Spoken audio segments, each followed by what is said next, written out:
Hey Carly, thought I'd throw these together for you to address these questions. I've got your email up here and then I'm just gonna kind of one by one knock these out.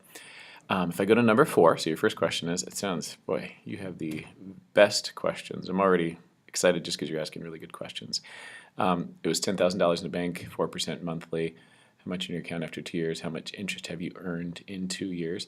And you're right, it is weird to kind of think which place do you put, how do you add, which ones do you add up? And I think was it 4%, correct? Yeah, 4% in the account. So I got that all set up in monthly, so put 12. All right, my spreadsheet's up and running. Let me get that 24 highlighted here so that we can see it really nicely. Okay, highlighted. So we needed total interest. What you want to do is add up the interest, and interestingly enough, no pun intended, there is the sum of that, like you're saying, SUM. You didn't know what to highlight, and you want to actually highlight the interest earned just below that last row, because that 3610 that you see in that row there, that's actually added onto your balance in like the 25th month. If you can see that, the way that the table works out. So here is my sum total. It was up there, and I think I just screwed up my, yeah, I'll go with that. But it looks like 831.43, G3 to G26 would be the appropriate length of it. So I think you said 831, that was one of your options, right? If I can find your email back in there, 831.46, let's go with that. And there you are. The first option is a good one, so good work. Second question that you had, also a good question, was what does it mean by modify your spreadsheet in number 5? Modify your spreadsheet means do what you did. You messed with it. You changed it. So suppose you want to find out how much the account will be worth after 3 years. You just dragged it down. That's what I mean by modify. So you're correct. 11 and 12, does it matter what rates you used? So no, I don't believe so, because I think I sent you 11 in there, and it was like you're supposed to put some money in your bank. It says annual interest, and it doesn't say compounding, so no, you can choose. I chose to do it compounded every year just to make my life easier. Then the next one is the same thing, 8% per year. That's also compounded annually if you choose. I think it makes it easier, and your spreadsheet isn't as long. So I'm with you. Yes, I think you should choose. You used, sure, I wasn't sure to compound correct tuition. I liked what you chose, $250,000 to $260,000 based on computing. I think that's reasonable. 13, your last question. So if you go from 3.5% to 5.5%, and you have a 15-year loan, monthly payments on $300,000, what's the difference in total amount of interest you'll pay?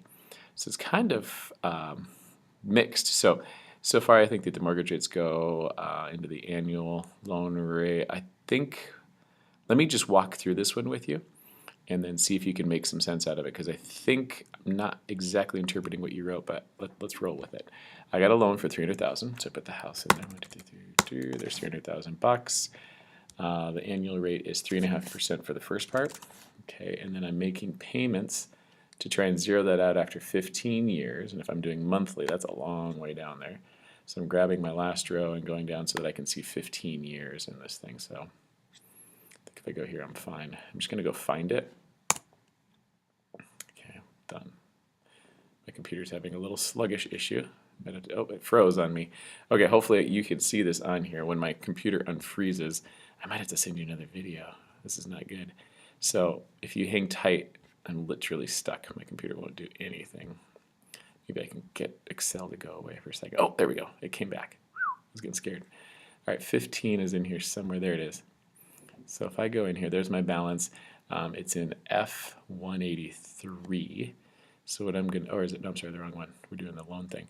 So here it is. It's in H183 would be my 15-year balance. All right, so H183, I'm going to highlight you, and I'm going to record you up here so I don't have to scroll.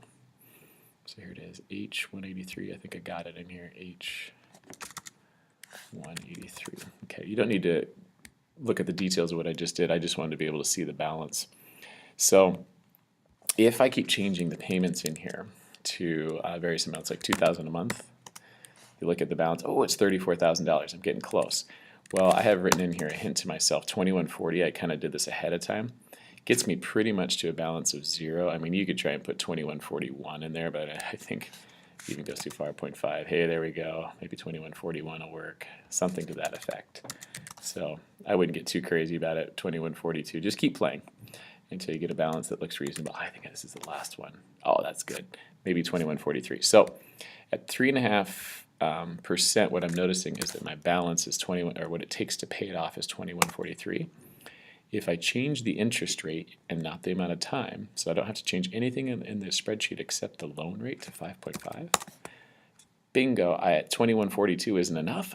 Now my balance is still $86,000 after 15 years. So that increased interest rate means I got to keep paying. So I got to increase this. I have a hint down there. 2450 was a place to start.